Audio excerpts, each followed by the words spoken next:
Back on SportsCenter, Joel Embiid, big and big against the Nets on Wednesday night.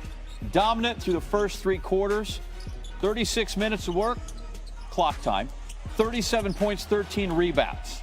Third time this season he's had at least 35 and 10 through three. Nobody else, one other guy in the whole league has done it, and he's got three of them.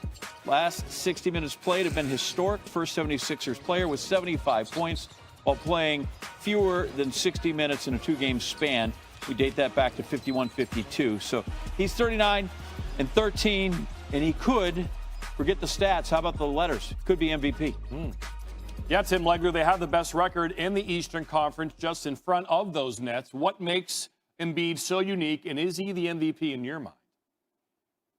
Well, we've seen guys this big and powerful. We've seen guys this quick, but rarely have we seen a guy with those dimensions that's got this kind of touch and finesse when he shoots the basketball. And I think that's really what sets him apart from most people. And I think also he's transformed himself and his mentality this year. This is the first season he's really had in the NBA where he's committed every night to dominating you. And there is no real matchup for him or no real answer for him. He does it any way he wants to. This is what I'm talking about. The power to get the guy deep, but then the finesse to shoot that fadeaway over an elite post defender in DeAndre Jordan. And now, because he's such a great shooter, he can turn and face one of the best up fakes in the league, guard or big man, and able to blow by and get the dunk. And this is here, just flat out, we call this bully ball. When he hits him with this shoulder at the end, I saw the air physically leave DeAndre Jordan's body, and he ends up with a layup.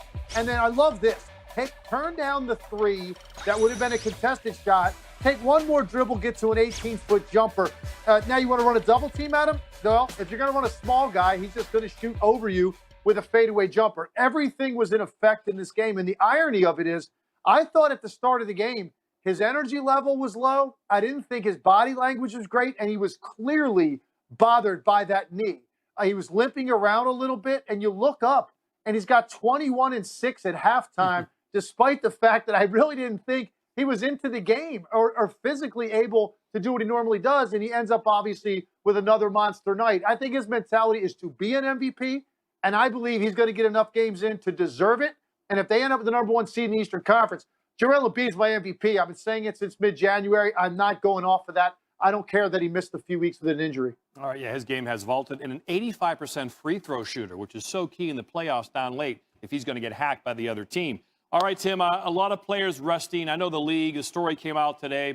And Simmons talking a little trash, or I'm at least going to make it seem that way. Both teams tied 37-17. They face off tonight. Nets, Sixers, let's get it. Max Kellerman back in the building. Good to see you, sir. Stephen A. I'm Molly Karen Rose. And fellas, that's where we're starting. One ball, and you got to play defense too. Stephen A., how should KD and Kyrie respond to Simmons for that comment tonight? Well, number one, they should respond like they customarily do to anybody else. They should drop buckets. This is what they do. KD, when healthy, is averaging 30 a game. Kyrie, averaging 28 a game. I mean, we know what kind of showstoppers they are and what they bring to the table offensively. But I tell you, if they really, really want to get back at Ben Simmons, you know what you do?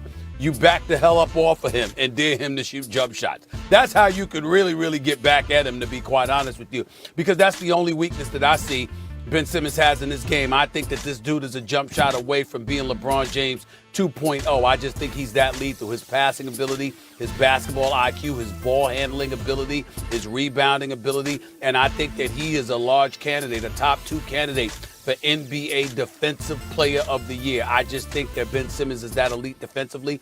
So listen, I don't think that, he's believing in himself and his teammates and giving Philadelphians an opportunity to really, really look at the 76ers and say they got a chance against this team. They can do some things against this Brooklyn Nets team. So I don't think that, Ben Simmons was being grotesquely disrespectful or anything like that. He's believing in himself and his teammates. But this is basketball. And basketball, even though it's a team sport, you do find yourself in situations where you have one-on-one encounters potentially. So there may be times when Kyrie is face-to-face against Ben Simmons and he can handle that. There may be times when KD is face-to-face directly one-up against Ben Simmons and they can handle their business in that regard, and it would be entertaining. But ultimately, how do you get back at Ben Simmons for saying what he said?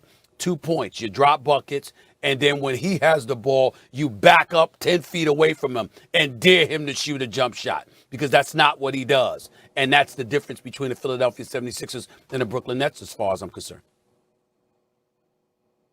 Look, to me, I think you're right about that, Stephen A., but to me, the question is about Philadelphia. And pardon my voice, I got the Pfizer shot a couple days ago, and the side effect for me somehow is I lost my voice, Stephen A., but it's coming back. To me, the issue is the pressure is on Philadelphia. It's on Ben Simmons and the 76ers. Remember, before the Nets got James Harden, I wasn't picking him to come out of the East, but I did say this. When I saw Kevin Durant, the way he came back from the Achilles when he was playing early in the season, I thought the Sixers really need Ben Simmons to be the best version of himself on defense, because there's no stopping Kevin Durant.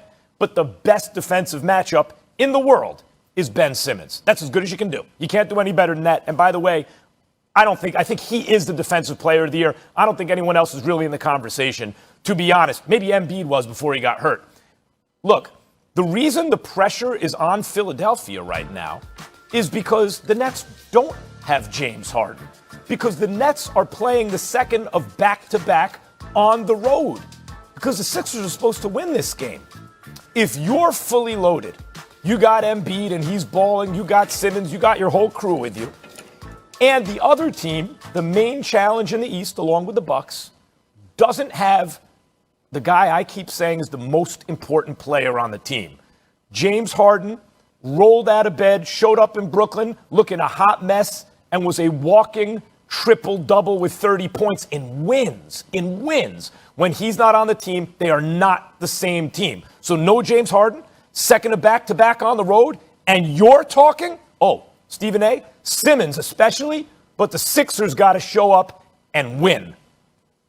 Well, for me personally, number one, I think you're wrong about there not being anybody else in the conversation. I'd put Ben Simmons one myself as Defensive Player of the Year, but I'd throw Draymond Green and Rudy Gobert in there. When you look at the Utah Jazz and the way they've played defense, and they've been top 5 all season long, I got to give Rudy Gobert credit, because you don't get much on the interior going up against the Utah Jazz. And in the case of Draymond Green and the Golden State Warriors, even though they're 2 games under 500, they're fourth defensively in terms of what they allow from 2-point range. And you know that has a lot to do with Draymond Green, because he's consistently going up against he's consistently defending against guys that are bigger than him. So he's undersized at that forward spot, but yet he does what he does. So I definitely think he's a candidate as well.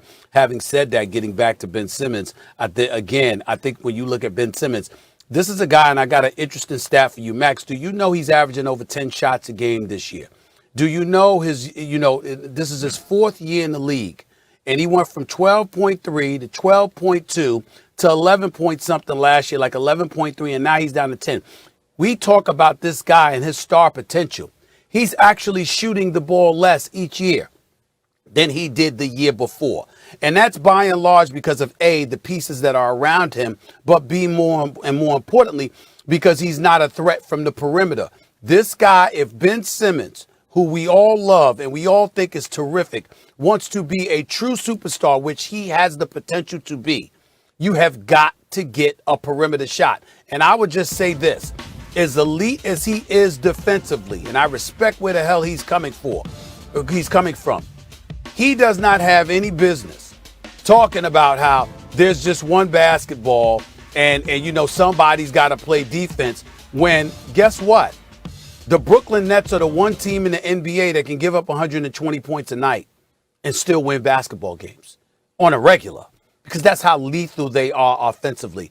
And when you are so limited in terms of your perimeter shooting ability, because that's the only thing that I think he's limited in, how are you going to talk about these two snipers and Kyrie and Kevin Durant and the Brooklyn Nets? That's just not wise. And knowing that James Harden eventually is coming back, I just don't think that was the wisest thing for him to do. I want to address a couple things you said. Number one, I'm glad you shouted out Draymond Green. He always deserves it. Gobert, Ben Simmons addressed that. He said, talk about Rudy Gobert, I don't see him guarding anybody. Like, is he because I just dropped 40 on them. I thought I couldn't score, right? Like, Simmons addressed that. I think Simmons is the best defensive Embiid player ate in the him world. up early in the season. I'm glad you shouted out. Embiid ate him up earlier in the season, did? but I'm just saying Embiid ate up Gobert, right. earlier in the season. I'm just saying that, but schematically, what Quinn Snyder does, he anchors that defense. You got to give credit where credit is due to Rudy Gobert. Yeah, for sure. He's a very valuable defensive player. Yeah. I think when your eyeballs are on Ben Simmons this year, you're like, that's the defensive player of the year. You talk about he can't shoot. Stephen A., you're absolutely right. If he could shoot, he's LeBron James. But you can still not be LeBron James and be a great player. Is he an MVP player? No. No, because of the shooting, that's true too. But do you know what he has done since he's come in the league? Ben Simmons has created more open looks from three for his teammates than any player in the NBA since he's come in the league. So what did Daryl Morey do in the offseason? Brought in some shooters, brought in high percentage scorers, not volume scorers, but guys who make the most of it when you give them the ball, either in the paint, high percentage, or shoot well from outside. So Simmons, as a brilliant basketball orchestrator, gets those open dudes the ball, and they take the shots. Not one person, but a bunch of them, which is one of the reason that the Sixers have been a powerhouse this year.